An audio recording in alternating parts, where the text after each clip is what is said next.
You know, sometimes with these older instructions, it's almost like they expect the thing to just build itself. Ah,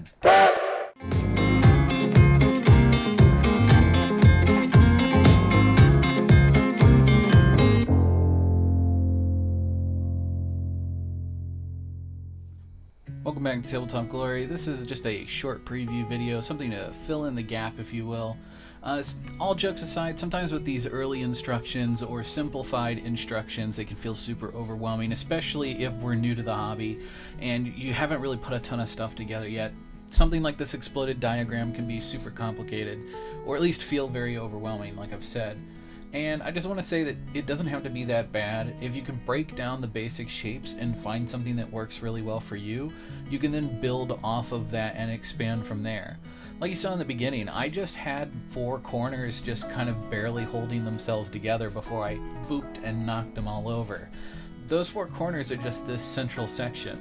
Once I get those glued in place, I can start building everything else off of that. And if we look down below, we can actually see at the bottom of the instructions that there's actually a square foundation that those 4 corners lock into.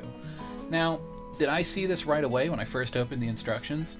Absolutely not. I thought I was going to have to start out with some of these super weird shaped pieces and half tack them together with a little bit of super glue and then slowly force the whole thing together and maybe hold it together with like a bajillion rubber bands. But the reality is that I can break it down into some really simple shapes, lock those simple shapes together, and then fit everything together like a big puzzle piece.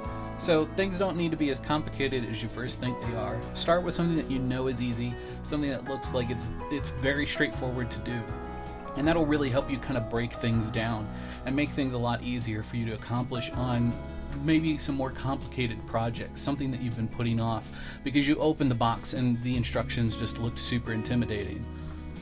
Anyway, I hope that's been some kind of help to you guys, and this is basically the end of the video. I want to start doing some more of these like little peppy help videos going forward. I'm not sure how often we'll be doing them, but yeah, that's how I break down more exploded diagram instructions that are less step-by-step and less hand-holdy. And I really break it down to make it a little bit easier on myself. I hope this helps some of you who are just getting started in the hobby, and maybe it even helps a few of you who've been in the hobby for a while.